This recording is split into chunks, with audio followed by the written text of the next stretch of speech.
and I never shat in my pants again. Finally. It took a while to, you know, to not shit in my pants. It took a while to learn to not to shit in my pants. But through hard work, dedication, you know, getting beaten a lot, physically abused for shitting in my pants so much, I learned not to do that anymore. Good old abuse. That's the way to do it, isn't it? It's not even true. I made it up. I didn't once shit my pants. I did once. I remember one specific time I shat my pants. I was very young, maybe 4 or 5 or something, and we were at one of my mum's friends' houses, and I guess hanging out, playing with their kids. I didn't know them, but it's like, go and play with them now. It's not comfortable, but sure, I guess. And I needed the toilet, and I didn't know where the toilet was, because I'd never been in this house before. I didn't know where I was. I didn't know where I was, where anything was, what was happening. And I was rushing around, and I was like started to cry. And they said, "Ewan, what are you doing?" I said, "I need a toilet." And I started to cry, and they said, "What's wrong? Just go to the toilet, just upstairs." And I said, "Well, I don't know where it is, and I need the toilet." And then I pooped in my pants, and my mum had to come and clean it up. And I had green sweatpants, and I had a little green. I think I had a green sweater with a dinosaur on it, maybe, and green sweatpants, and I had trainers that said "Stomp" on the side in big letters with a little picture of like a rhino's head, a rhinoceros head, and it said "Stomp," and I used to stomp around in them going "Stomp, stomp, stomp." And that's what I was wearing when I shit my pants. That's the only time I remember shitting my pants. It's a clear memory, you know, these things, they stick with you. When you shit your pants, it's the sort of memory that you remember. It's the sort of memory you remember. Oh, brilliant. You should write a book, Ewan, about how you shit your pants that time. It wasn't traumatizing necessarily, but it was certainly harrowing. What the fuck does harrowing mean? Let's Google harrowing. Yeah, it wasn't a fun time, but I shit my pants. And I have such a clear memory of standing in the bathroom because my mum took me in there. I didn't know where it was first, but she found it easily enough. Because my 2 brothers, and I think my mum's friend had 2 sons, maybe. So they were all like playing in one room in the front room or something with toys. I think my mum and her friend were like in the kitchen talking or whatever. So I was just left to my own devices, needing a poo. Harrowing. And I have such a clear memory of standing in the bathroom with my green sweatpants, or tracksuit bottoms as we call them, around my ankles, with my mum scooping, using a tissue or lots of tissue to scoop shit out of my underwear and put it in the toilet.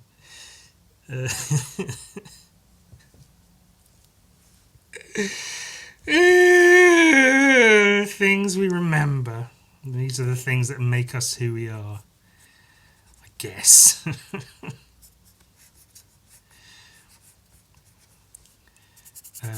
Harrowing. Acutely distressing. Yeah, I'd say that. Define acutely. With reference to something unpleasant or unwelcome. Intensely distressing. That's exactly what it was. It was me desperately needing to shit as a very, very young child, basically a toddler, and not knowing where the bathroom was and nobody helping me, and me running around like a headless chicken that had to poop. It was harrowing. It was intensely distressing. I felt intensely distressed from and by that experience. So that was fun. Oh, we all love a good shit my pants story. Look, it's a goblin. We all love goblins. We all love goblins. Let's get some fucking underpainting in this cunt. You can probably see what I'm doing. The smart ones of you, I know some of you aren't too intelligent, but some of you are smart, and the smart ones will be like, oh, I know exactly what he's doing. He's doing the he's doing that, isn't he? With the all that with the those bits and that all that stuff. He's doing like that one thing, but he's doing it in a slightly different to how it's done in the other way, in the other bit.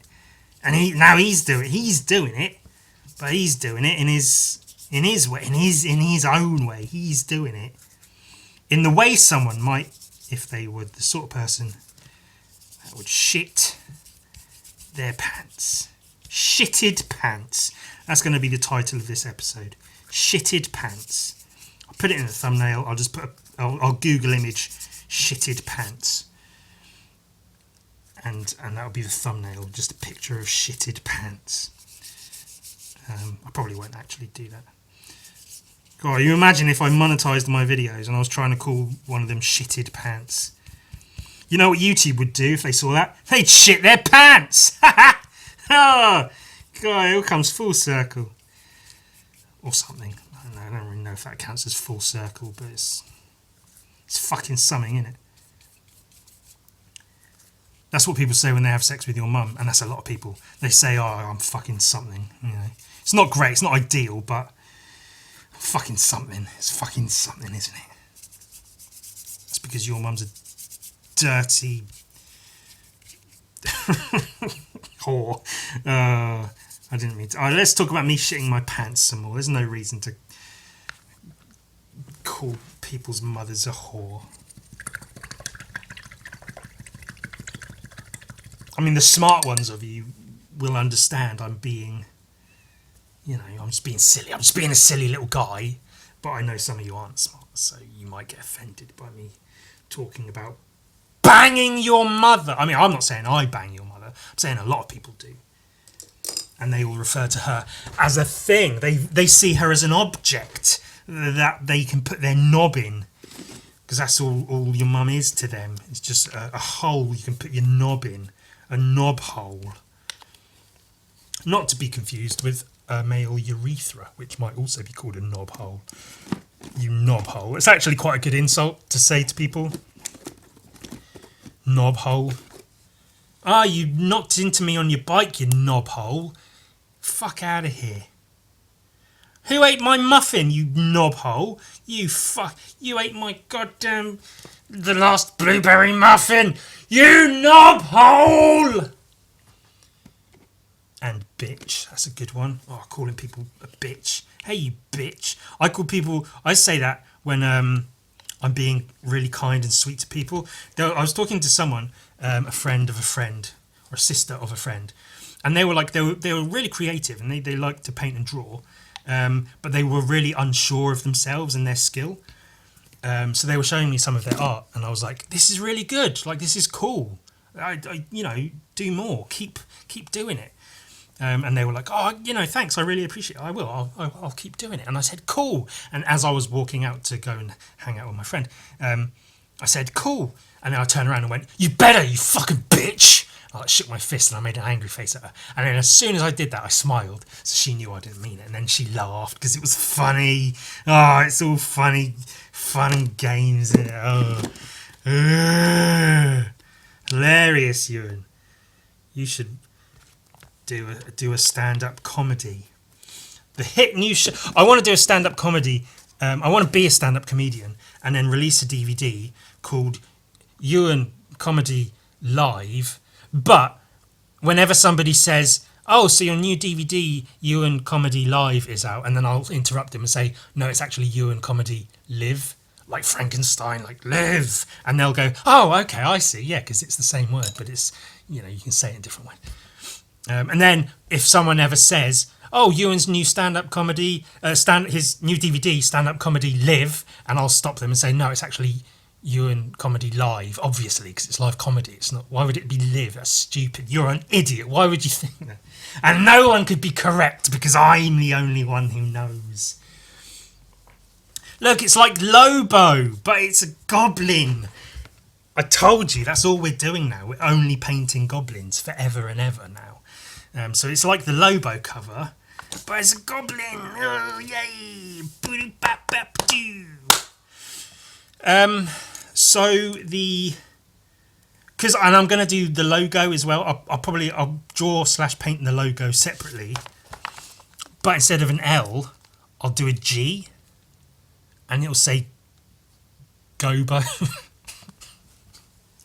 I don't want to put 2 B's because it'll say Gobbo, but like, really you need 2 B's in there for it to say Gobbo, otherwise it's going to say Gobo, and the fuck is a Gobo? There's a place in Star Wars that Dagobah. There's a place called the Gobo. I don't know. The swamp of Dagobah, is that a place in Star Wars? I don't know. Fucking shut up. I know the original trilogy and the Star Wars game of the original trilogy. That's all the Star Wars I know. Everything outside of that. I know Darth Maul, I know Jar Jar Binks, but I don't like them. I just know they are guys from the... I've seen, Harry Plinkett's... The Plinkett review, the 90-minute fucking thing. I partake in culture. I know some stuff. I just don't care about Star Wars. It's boring. It's called stretching it a bit thin. That's what they're doing with the old Star Wars. Stretching their shit thin. It's not entertaining anymore. So we're painting Gobo. Is that a place in Star Wars? Dagobah? Godobah? Cordova? I think it is. It might be. I don't know. I feel like it needs more turquoise. I don't want it to be a turquoise goblin, but I want it to fit in with the gosh darned background at least a little bit.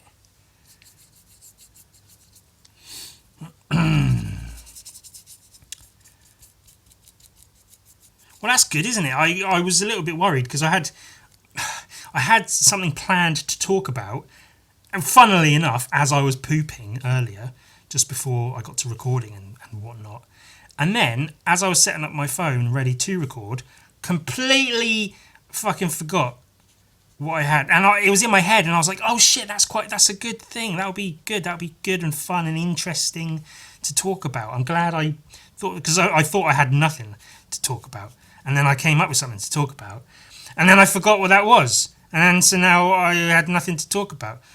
But what I managed to do was spend a while talking about shitting my pants, completely off the top of my head. I had not planned that.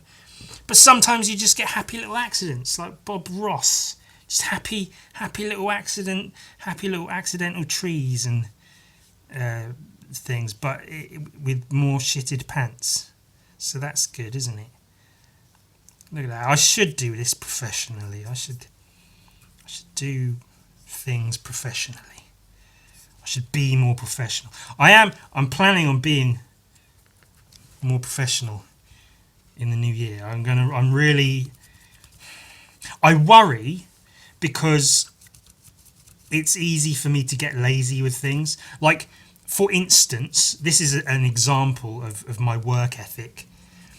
If I make enough money in a given month, like enough money to cover rent, bills, food, any extras I think I need, then I say, cool, I've got enough money for this month, I don't need to make any more, which means I don't need to put in any more work. I can stop doing things for now, I can work on the commissions I've got, and then, we can all drink lemonade, the end.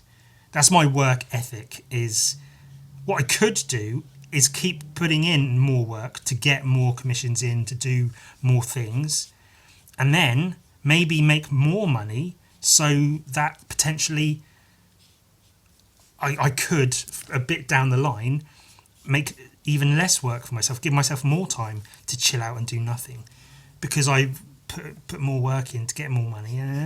But I don't like money, so I don't have it in me to like try to make more because I don't want it.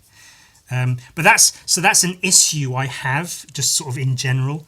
And my worry is going into this new year, I am trying to have this sort of mentality of put the effort in this forthcoming year. Really try to like do stuff and get stuff done.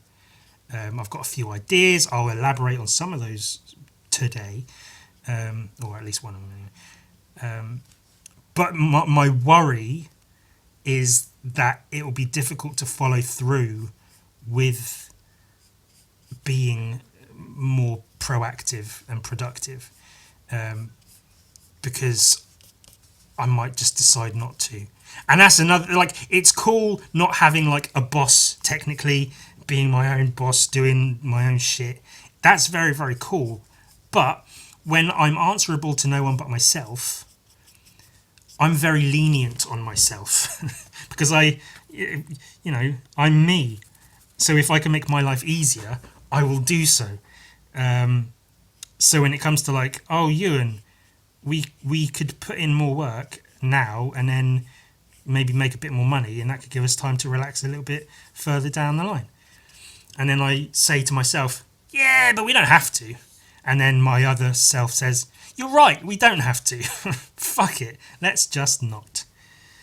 So I worry slightly that's might be what's going to happen. And that might be what happens. And if so, so be it. It is what it is. But I'm going to at least try. You know, that's. I guess you can consider it a New Year's resolution of sorts, whereby New Year, new me.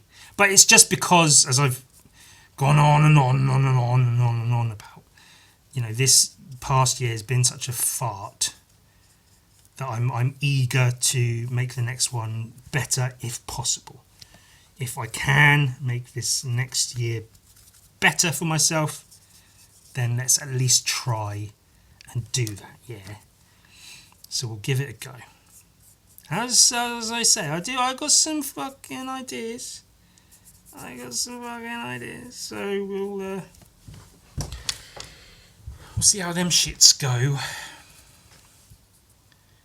I thought this would be a quick, like, paint, but this might go on for a bit. So either A, strap in, or B, prepare yourselves to not see all of this get painted today, because that might happen.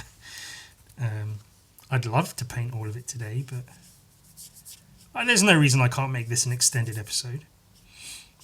I just, I don't want to. You just might have to be ready for some of those parts where I don't talk so much, where I just sit and paint, and you just sit and watch and fucking enjoy it, you cunts. I love how supportive you all are, by the way. It's very rare that, like, I say some shit like that and people are like, no, I prefer it when you talk more, I prefer it when you do this or do that. In general, you're all very kind, and I really genuinely appreciate that. Because in all of this, everything I do, I don't do it with the aim of getting critiqued. I fucking hate getting critiqued. I always have. I hated it at college, university. Critiques were always the worst. Like, my art is my art. It's what I do. I don't do it with the aim of having people tell me how I can be better at it. If I feel like I can be better at it, I know that inherently within myself. If I feel like I'm not doing good enough, I know I'm not doing good enough, and I'll figure it out. I don't want someone else telling me, because it's the same as, like, when I lived at home, if I see the dishes need washing, and I'd be like, I'll wash the dishes, fuck it. And then my mum shows up and goes, oh, could you please wash the dishes? Then it's suddenly like, I don't want to now. Don't tell me to wash I was going to wash the dishes anyway, but now you've said it would be really good if you could wash the dishes. And it's the same with art. If people start saying, oh, I think if you just focus on this and that. Don't say that, because now I don't want to do it. Because you can fuck off and leave me alone to do my own shit. And so I really appreciate that people don't give critiques because I don't want them at all for any reason with regards to anything I do. I like that people, some people in the world, some audiences, it doesn't tend to happen with the people who follow my stuff, but I have seen some people who follow some other people will give their 2 cents, as it were, and they'll say, oh, I think this image would read better if you use less lines or whatever. They're just some bullshit, and I just think, just fucking shut up. If somebody's not actively asking for your input, don't fucking give it. And I appreciate that people don't do that. People know their place and they shut the fuck up. But also that people don't give their unwarranted opinions, because that can lead to I was going to say nastiness, maybe not nastiness, but like resentment and stuff. Like, because I might resent a fucker if they start telling me what they think I should do, what they think my art should be like. And I think maybe that's the thing, because like I say, some of you are very intelligent people, and you sort of get art, you understand art in general, you know what it is, what it's about, and so you understand that I'm an art man and I do art things, and I don't need to be told how to do those art things. I'm a professional. I literally do this for a living.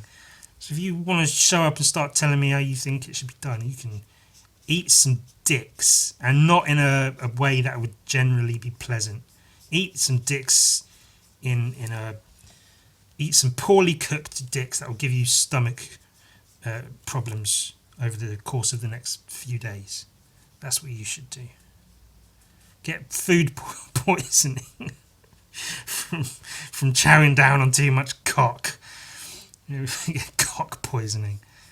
But like from cocks, not poisoning of your cock. I mean, get poisoned in your cock as well, for all I care. Give a shit.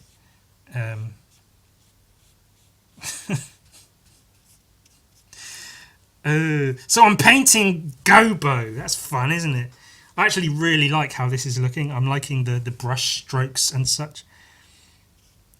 So that's nice, isn't it? Because there's always, this isn't necessarily experimental, but it was a bit out of the blue. I literally had the idea for this like an hour before I started recording.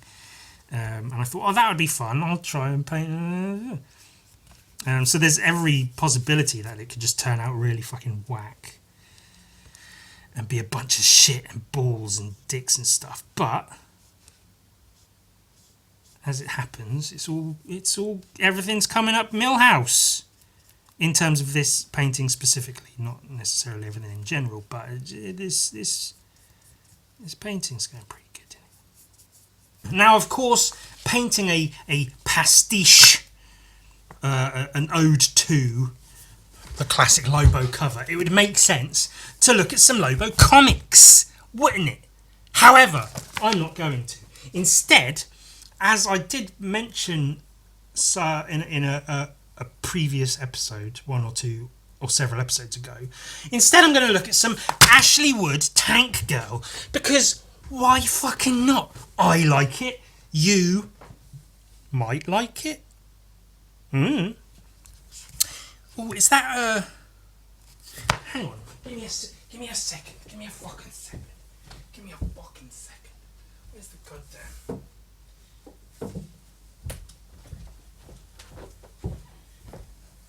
I think I wondered if that was like a direct reference to this drawing, because it's very similar, isn't it?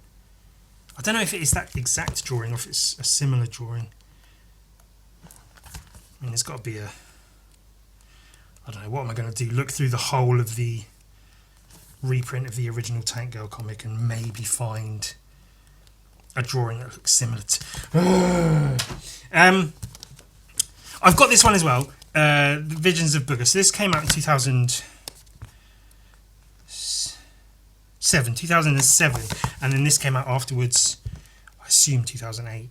Yeah, but this one, all the interior artwork is Rufus Dayglow, who is I think, British artist. He's done some 2000 AD stuff. He's out there. He's doing it.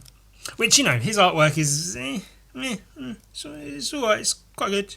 He does a good job of like almost being like a good sort of Jamie Hewlett stand-in. Like, you know, the way that almost looks like someone just copied a Jamie Hewlett profile face. So yeah, he made his artwork fit Tank Girl, and that's cool. But the cover is not just an Ashley Wood cover, but a wraparound, fucking cool, very cool Ashley Wood cover. I like that in this painting, at least, it's not strictly a tank. It's like an assault vehicle of some kind. But I love... this was around the time I was first really becoming aware of Ashley Wood as well. So seeing these comics come out and seeing a cover like this was just like, oh, just perfect. I love the composition, the movement. If this is Tank Girl, I like her outfit as well. It's kind of like World War II-ish, which, you know, I'm not really into, as I've mentioned before, but I like the shapes in her outfit with like grenades and stuff hanging off of her belt. And, you know, overall just the painting is cool. But then there's this, and this was the first of the new Tank Girl comics. Because now it's just Tank Girl is still going, I think, or has been, or was going again for quite a while. After she, you know, they stopped making the comics after the film ruined it. But then they revitalised her with Ashley Wood doing the arts. Which is sort of, I mean, not quite out of nowhere, but like, it's a bit of a peculiar choice for like who to get to restart Tank Girl. But at the same time, maybe not, because he's Australian and it's set in Australia, so I don't know if that played a part in it, but it's something. I haven't looked at this in years, so it'll be interesting, because I've looked at quite a bit of Ashley Wood lately, so it'll be interesting to see if it follows his like comic book creating genius that I like to look at. And straight away, it's very Ashley Wood. Like, oh, I should have kept hold of the... Fuck, give me a second.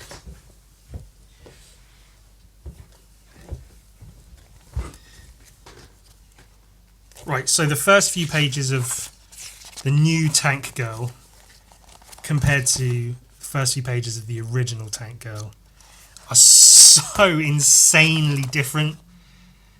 Like, this is packed with as much detail as you can possibly squeeze into a page. And this is not. This has so much vacant space. So many open panels. And it's not necessarily better or worse for it. I think, you know, I might enjoy looking at the originals a little bit more. I think that's Captain Caveman. Or based on Captain Caveman, at least.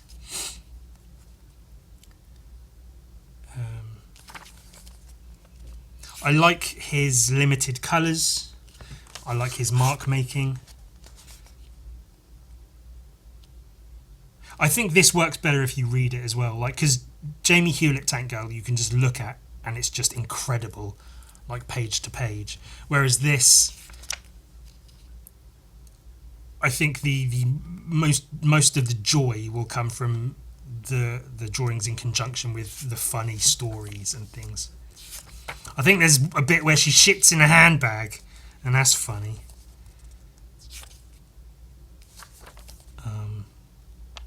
Oh yeah, some of this is by Rufus Dayglow as well, so he was already working on the new stuff. I guess Rufus Dayglow drew the comic and then Ashley Wood coloured it, because that's how it looks to me, and he's credited on the comic, so that'd make sense. Like, that's a very Ashley Wood panel, but it's obviously drawn by someone else.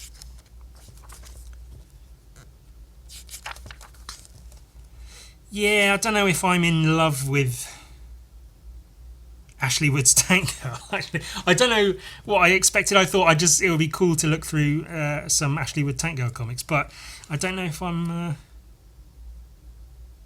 entirely in love with it. Hey, guess what? There's a dog shit in my handbag. Cool, isn't that meant to be lucky? And so they retrace the steps of how they got to where they are. And then you find out it was actually, I think, is it Tank Girl? I think Tank Girl shat in her handbag or something.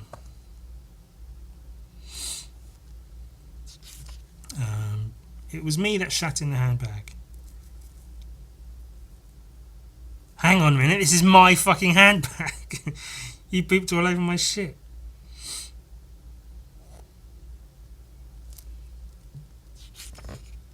It was Tank Girl's handbag, and other girl, Jet Girl or whatever, pooped in it, and she put it on her head. I mean, clearly I'm not as in love with this as I was maybe expecting to be. I don't quite know what I was expecting, but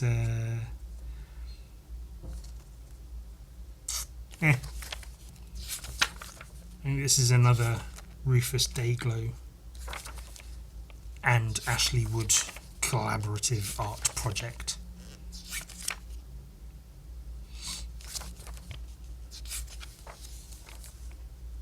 It is cool and strange to see, though, to see Ashley Wood colouring another artist's drawings. They work quite well together, but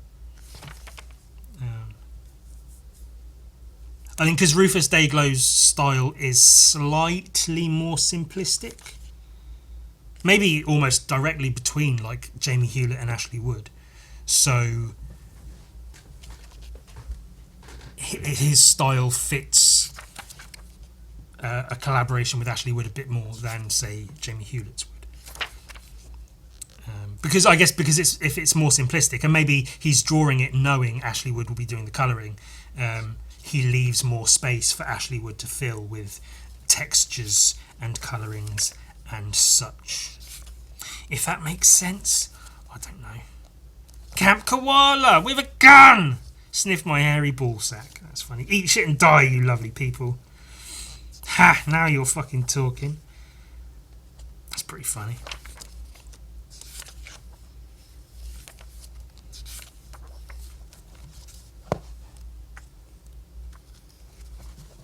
Yeah, it's weird, like, because then I think I prefer, like in this book, for instance, I prefer the straight Ashley Wood comics, the ones that Ashley Wood has drawn and coloured. But even with that, they're not some of my favourite Ashley Wood comics. Which is weird, because I feel like Tank Girl could be perfect for Ashley Wood. Like, he could do a lot with that. Just drawing, like, some massive fucking tank, and then he draws a lot of girls anyway, so it feels like that should fit. But then just the ones he has drawn, there's not a lot going on.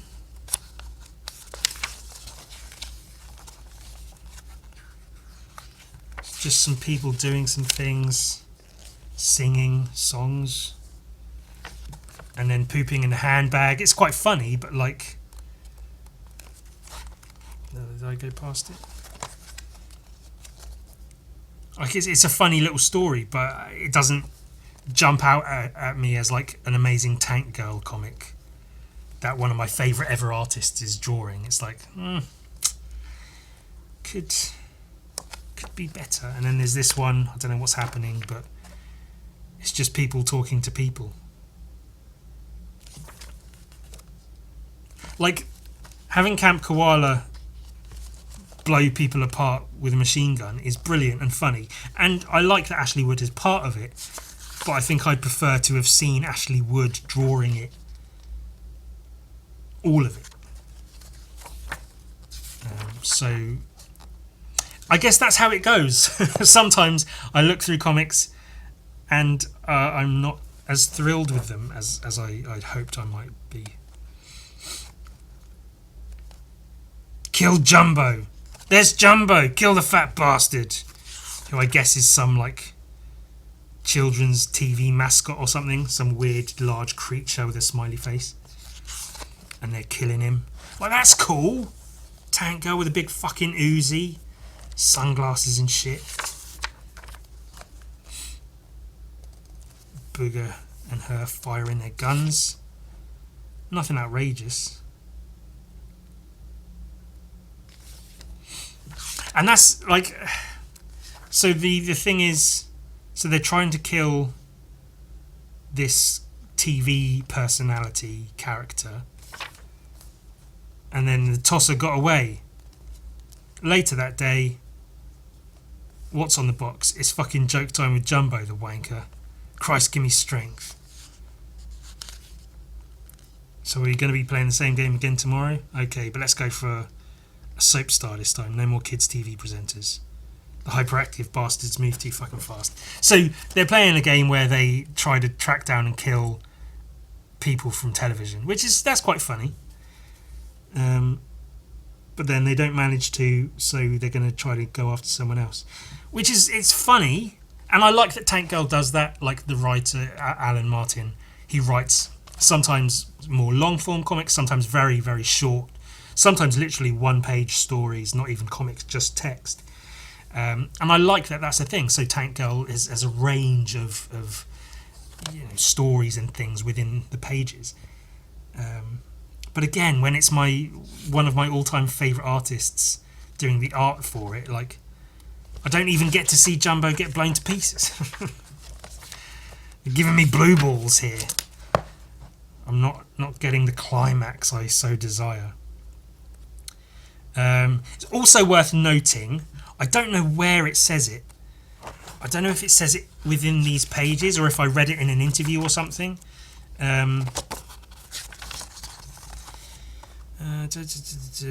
locked Tank Girl away back in 1995. So it was over 10 years later that they brought her back.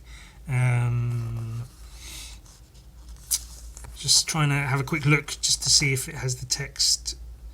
So, no, I'm not sure it does. But I read somewhere where I think it might have been Ashley Wood's design choice to put Tank Girl in like business suits and stuff, because he said something along the lines of, back in the day she was punk by being like counterculture and stuff, but nowadays the punk aesthetic is so not mainstream but so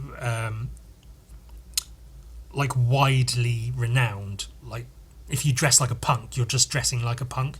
There's not necessarily anything strictly punk about it. So he thought if he puts Tank Girl in business suits, then that's more outrageous. Not necessarily punk, but it's more outrageous to have someone like Tank Girl wearing blazers and skirts as opposed to her normal like punk outfits. Which I can appreciate the thought behind that. I appreciate the idea.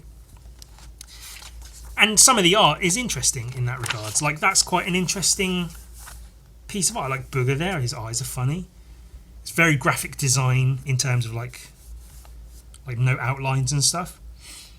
And then to have the business suit along with guns and grenades, that's cool too. But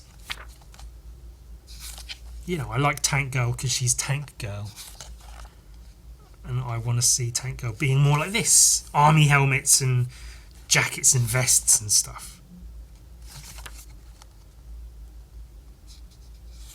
That's quite cool as well. Rufus Dayglow's art, I guess, and then... Or is it Jamie Hewlett? Because it says Hewwood, so maybe it's a Hewlett drawing. It might be a Jamie Hewlett drawing, actually. That's pretty fucking cool. And then Ashley Wood painted over it. I assumed it was Rufus Dayglow, but yeah, it might be a Hewlett drawing. Well, that's pretty neat, isn't it? So yeah, like pieces like this, it's a cool drawing, it's a cool piece of artwork, it's almost like a movie poster. like a Clint Eastwood movie poster or something. Tank Girl and Booger. But it's very, very different having Tank Girl in, you know, smart business clothes. And then this is kind of cool, but for me that would be more of like a sketchbook piece. I don't know if that warrants being a, you know, a variant cover or something. But then why not? Why bloody not?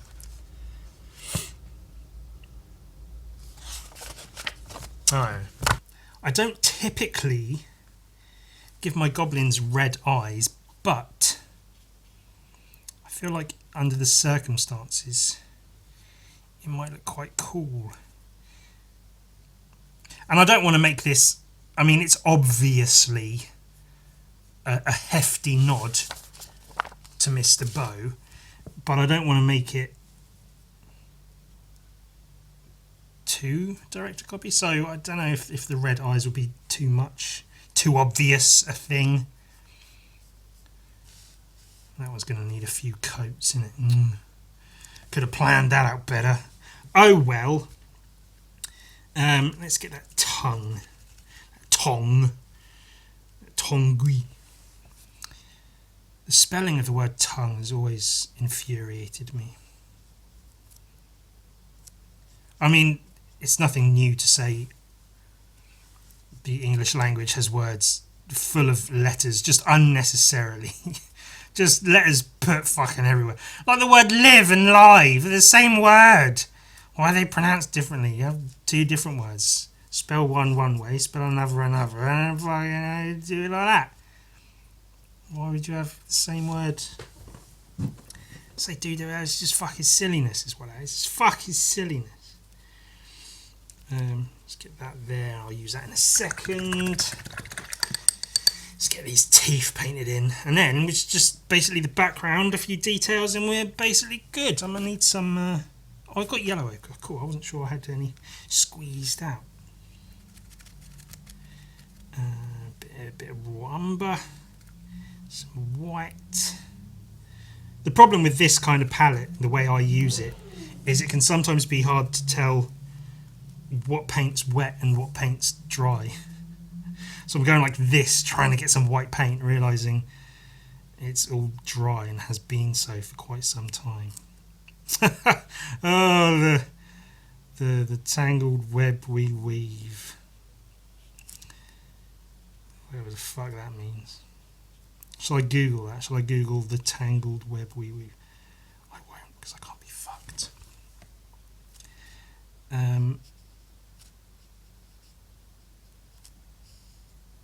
Yep, that's that. It's got some teeth now. Get a few more layers of paint on them. It's just like the Lobo cover, but it's... See, I don't know where the wet white paint is. I don't have much left. I think I used it all up. A bit more yellow. Let's get some more white squeezed out there. Ooh.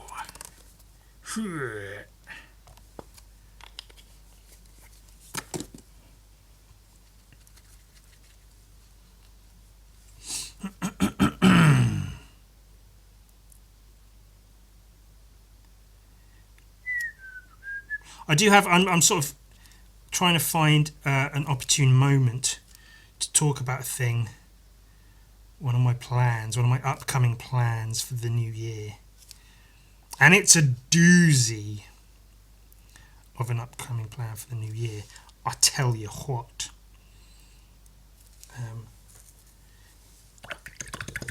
I mean, not to get too goblin-y in this bitch, but there's this guy. There's too much light. Does there work better? Yeah, you can see that, can't you? Yeah. This is the first of what will be a set of collectible... God damn it, there's shit in the red. Fuck. Collectible art cards. So here's what's going to happen: is every month I will release a new card. In it, I'll get like. So this is the original art. This is the full-size painting I've done. I'll get that printed into like 20, 25, 30 cards. So it would be a little set, 20, 25 or so of this. I'll paint a backing for it as well, so they'll be printed front and back as like a little collector card. There'll be one of those done every month and given out to the first 25, 30 people who ask on Patreon. I'll put a post up on Patreon to say, leave a comment. First 25 people, they get a collector card. And that's, just a neat little thing, because it's a thing I've been working on for a while, of like what to do. Like I want to do more for my patrons. I've done stickers and prints, and I've done stuff, but like I want to do something, something. I want to do something, and I've wanted to do some kind of like edition, like a collectible edition, and I like trading cards and those sorts of things. So it's sort of all fell into place when I had the idea to do a set of these. But right, so that's cool. Like, oh, cool, a set of, and they build up over the year. So every month you'll get a new card if you're quick, and then by the end you'll have these 12, like a set of 12 goblin collector cards. And you can put them in a frame or whatever. But so that's cool. But here is the thing. One of those people that I send a card to, randomly selected, will get this original painting in place of the normal collector card. That's why I painted it at that size specifically, so it can fit in like a card protector thing.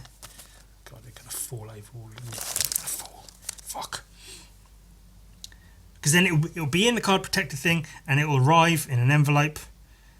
Like, maybe it's been a few months and you've gotten a few of the cards. You've been fortunate enough to get a few of them. And then you open it up. Hey, it's the new Ewan Collector Goblin card thing. And you open it and you realise, hang on. There's some texture to this. That's actual tape stuck on there. It doesn't have a backing. That's the original art. Oh my God. And you'll have a little original painting. And it's exactly that exciting. But it is, though. Well, maybe not exciting, but like it's a cool. I'd find that to be a cool thing, like a little set. And so, for my part, like partly it's a thing of can I keep it up? Ooh, can I keep it up for that long? My penis. Can I do a goblin a month for a year? Presumably I can, because it's 1 2.5 inch by 3.5 inch painting a month. I should be able to manage that. So I've got an idea for the visual for the backing. Basically, I keep thinking like, I'm going to be secretive and not tell anyone until I release. But I'll just tell you, it doesn't matter. It's going to be very similar to this actually. Just half a goblin face here. And then maybe like a word or like a bit of text that says like Ewan's Goblin Collector Cards. Oh, sorry, I might have words, I might not. I don't know. I don't need words. They're not necessary, but I want to make it feel like it's a bit more of a thing, So if it's got like a title, like a name to it. And what I will also do is maybe digitally add like a number, like a 1 to him. So you will have officially like a numbered set. But then I think for the first half, I'll do a goblin half face on this side, and for the other half, I'll do a goblin half face on this side. So you could put two together and have a full. I don't know. It's just something. It's nothing great, nothing major. It's just little ideas. But that's an idea I'm kind of happy with. I think that would be really, really cool. They might there'll be like funny little goblins. I'll come up with a new one every month. They might have themes. They might tell a story in parts. I'm still sort of working out the details, but ultimately, between you and me, I think that's a cool idea. And look, because he's got a stick of dynamite, he doesn't know what it is. He's just enjoying the warmth and the glow of the sparkly little fuse going down. What's going to happen? I don't know, but he's bound to have a blast when he finds out, isn't he? Pew pew pew. He's probably going to die. I mean, that's something of a given, isn't it? You play with dynamite, you're going to fucking die. You son of a bitch. Ooh. For the background of this, I'm tempted to do just like dark brown or black brush strokes, which might look like hair, similar to Lobo, but in essence, it will really just be abstract shapes. I'm not sure. I'm going to get in some of this like yellowish tone, yellowy, yellow ochre brownish, yellow ochre brown tone that he has in the background. And then I might add some black on top of that. We'll see how it goes.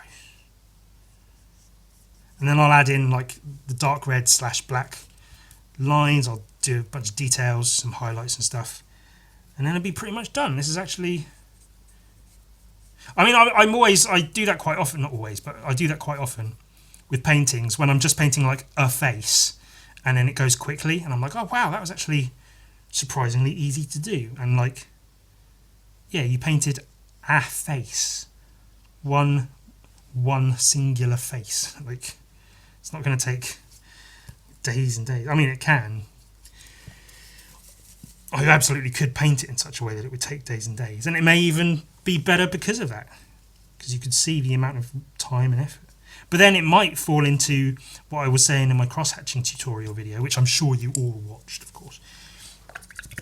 I don't know if it was the cross-hatch tutorial video, one of my cross-hatching videos, that it is possible to do what I call cross-hatching your work to death, where you just cross-hatch it so much, you crowd it with so much ink on the page that it just becomes too much almost, and the art gets lost in amongst all of that. And that's almost certainly possible to do with paintings as well. You spend so long on it, put so much paint, so much effort and whatever into the piece that it just overcrowds it. And sometimes simplicity is best, isn't it? I think I'm gonna, this isn't as bright as I wanted it to be. I didn't mean to paint over it with the turquoise. It was an accident. What I'm going to do is this. Some yellow ochre. Oh, the brush is too wet. It's coming out weird. I feel like I'm 4 years old again and I can't find the toilet. I don't know where it is. I don't know where to go. I'm going to poop my pants. Harrowing it was. Absolutely and utterly harrowing. I've used the word before. I was about to say I don't think I've ever used the word harrowing before. I almost certainly have used the word harrowing. I can't remember an instance where I would have used it, but I almost certainly have. But I don't feel like I've ever had means to use it in such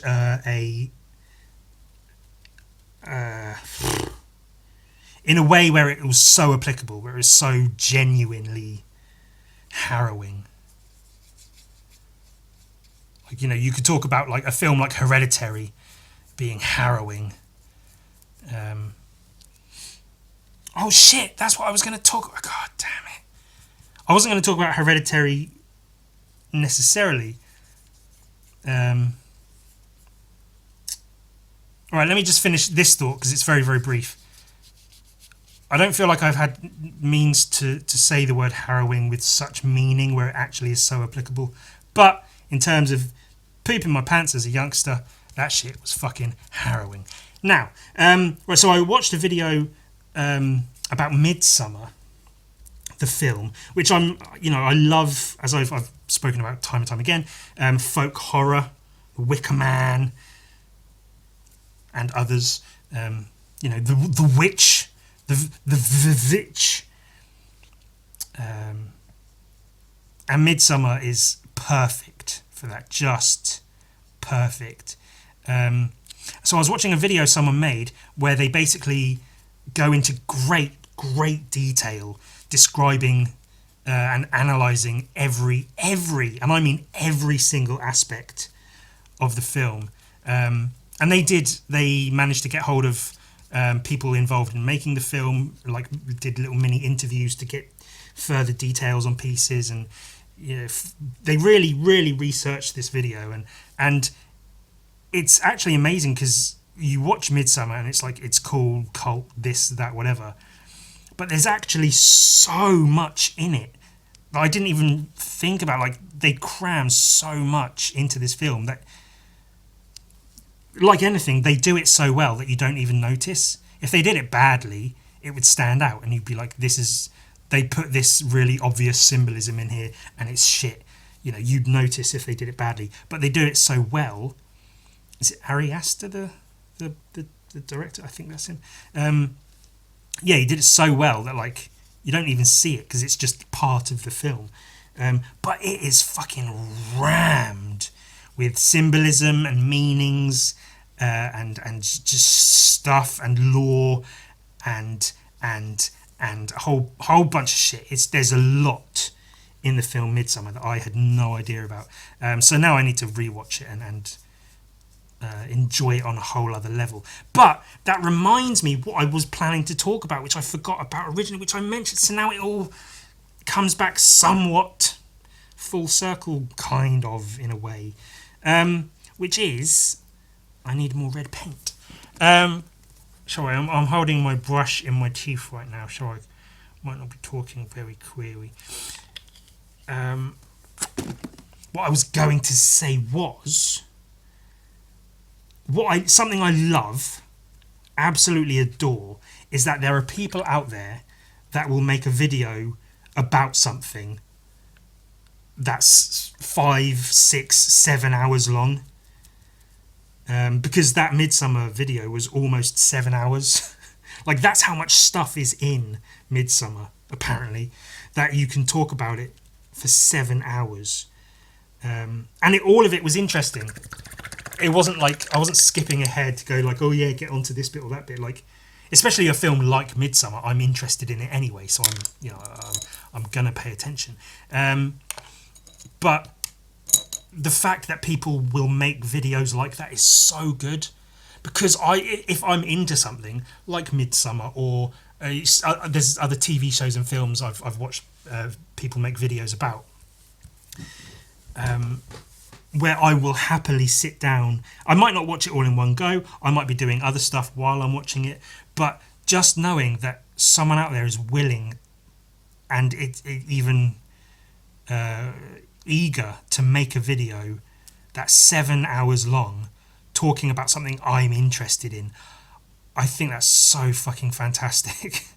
I love it so much. And sometimes I see videos like that are just super long, and I think, like, who the fuck is watching this shit?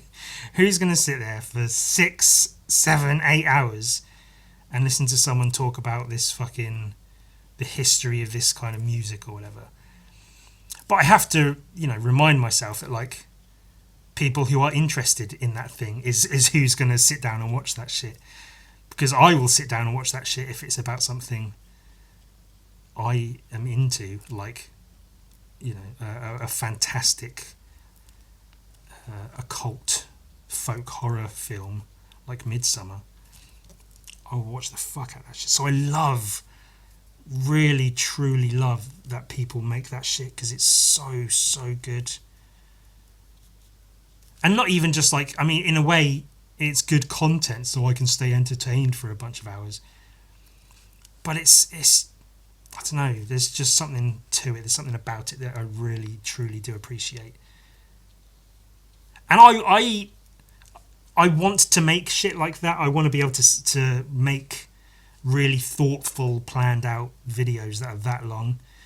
Best I can do is a 12-hour podcast episode. That is,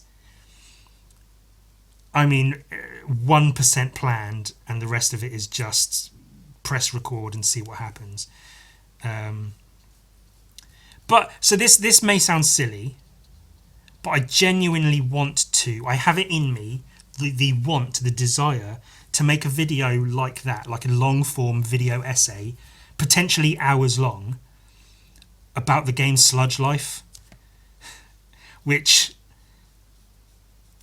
I don't know. I think partly because it's not such a widely known game. Like if you look for it on YouTube, there are videos of people playing it. Some really annoying people playing it, but there's not that much about it. It's a very independent game. It's obviously not had a huge release or whatever. But so I don't necessarily want to make a video like that in order to bring more people's attention to the thing.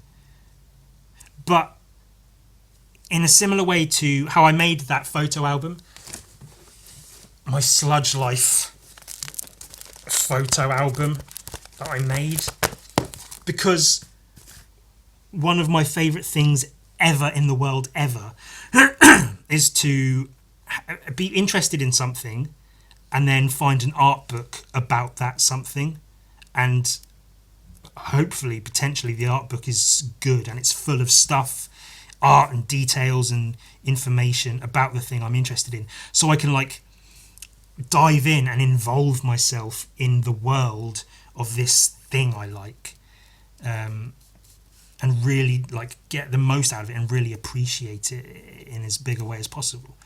But then, a game like Sludge Life doesn't have an Art of Sludge Life book, so in a way I kind of sort of managed to make my own, in a way, kind of sort of. So I'm happy for that. But I want to do that same thing, but with a long form video essay, because I want to see a super like ridiculously long, well thought out, well planned, well written, well made video about Sludge Life, because I love it so much, and I think there's so much to it. Also, the creator Terry Velman, so I've got a thing with his name on, followed me back on Instagram, which it's not major, but it's something, which means there's at least like potentially a line of communication to him, where potentially I could send him a message and say, hey, I'm making this like long form video about a game you made, and I'd really, really love to talk to you about it sometime. And maybe I could talk to him about it sometime and get some details, because there's quite a few questions I have about it, about the making of it, about its, the world he's created, the lore of the world, and the people that inhabit it and whatever. So there is the potential for me to talk to him about it, which is really, really cool. That would be quite a challenge, though, making that video, because those videos are basically video essays, which by their very definition are written. They have lots of writing involved. They're scripted. And I think, if nothing else, the way I find easiest to write, if it's comics or whatever, is to write bullet points. Like Death Fist, the way I wrote Death Fist was I literally wrote one thing that happens per page. Then when it came to drawing the comic, I drew that one thing centrally in the page and then drew other stuff around it to tell the story. And that worked really quite well for the comic of Death Fist. So I think if I approach it in that manner, like, which is, it's an old obvious thing, like write bullet points, that's like, yeah, obviously the DOI.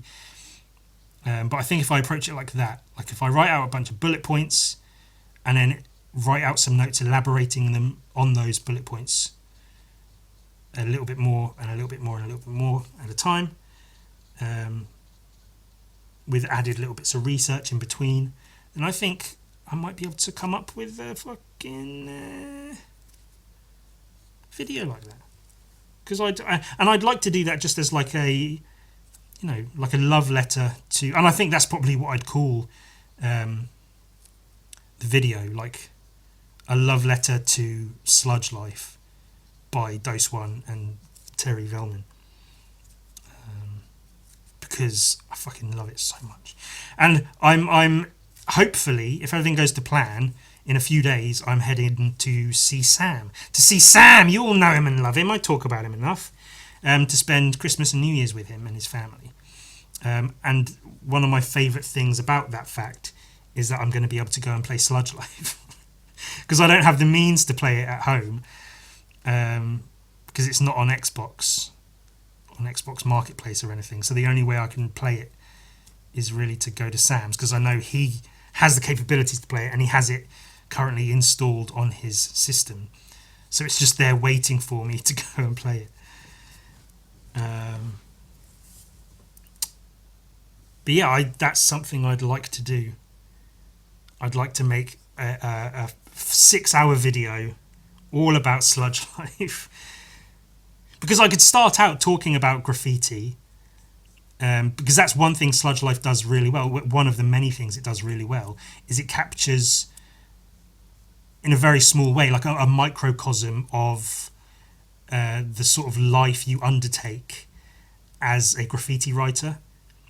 You start off small and people don't really know who you are. They maybe don't even like you. They see your shit painted around and it's like, who the fuck is this guy? What does he think he is? And they go over you, and whenever they might meet you, they might, trash talk you and be like, you need to sort your shit out, kid, or whatever. But then if you keep at it, they'll see that you're still going. The fact that you're still going, they might notice, and then hopefully your skills improve. You meet new writers, like back in the day, they tag your black book. You get pictures of their stuff, pictures of your stuff. You start collaborating with people, and not all of that, but a lot of that is in the game of Sludge Life. So I figure I could use that as a starting point, and then talk about, the game and it has,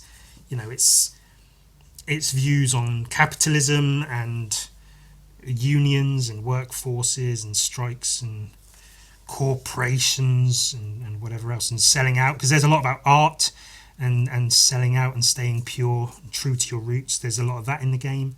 Well, not a lot, but it's in there.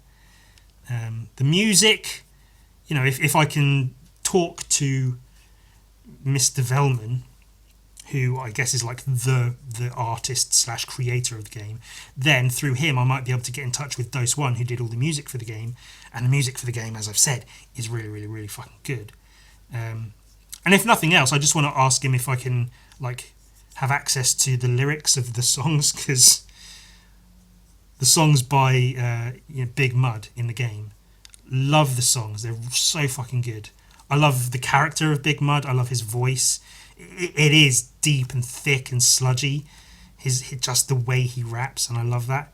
But I can understand about a quarter of what he actually says in his raps. So I'd like to be able to get hold of Dose One purely to be like, listen, have you got the lyrics written down? Can I see them, please? Because I need to know what the fuck the words are to these songs.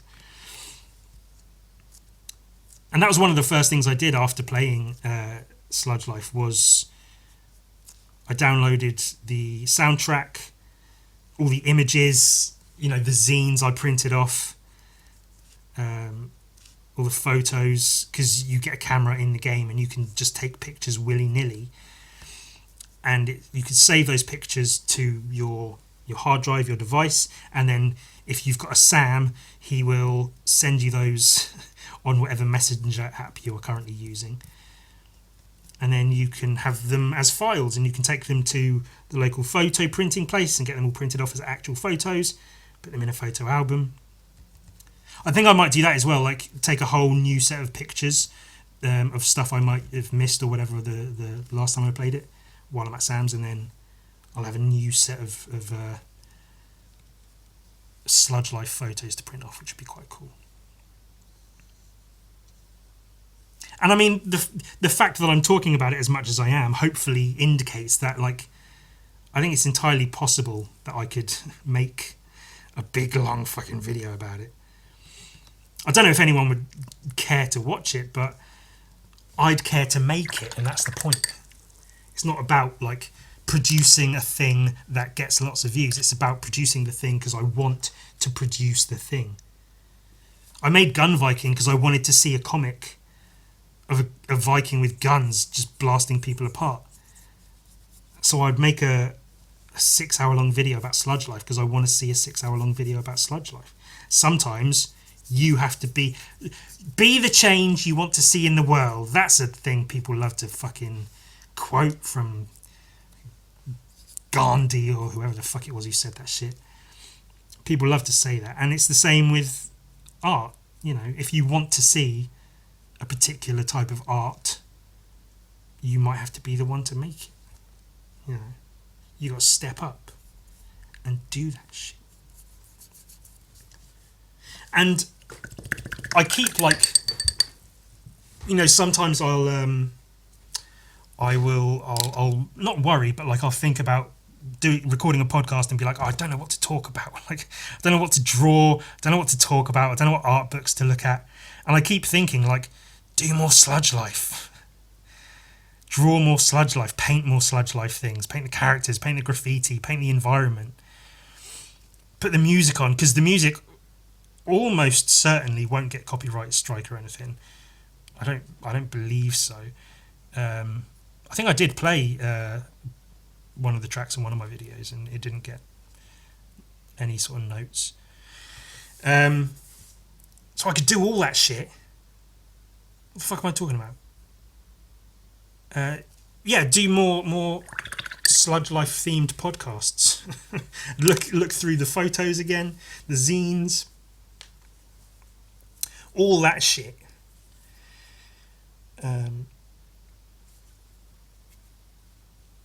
So I have that in my head, but something a video instead, a separate, very very long video.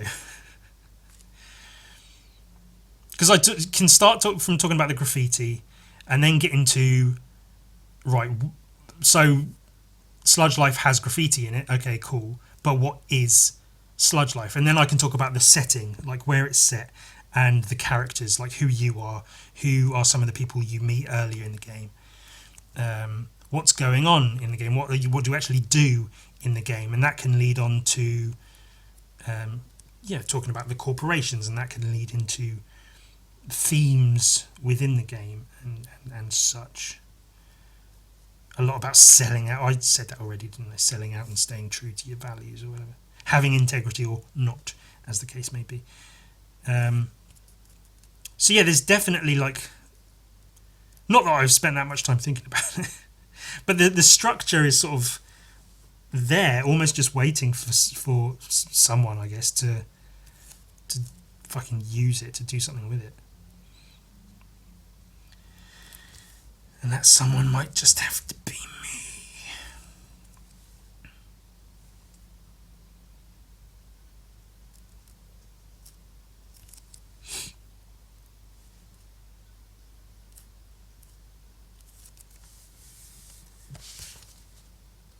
Hey, that's fucking funny. I was thinking like, I could paint this quickly and then do the logo and the whole thing, but I mean, that'll do. That'll fucking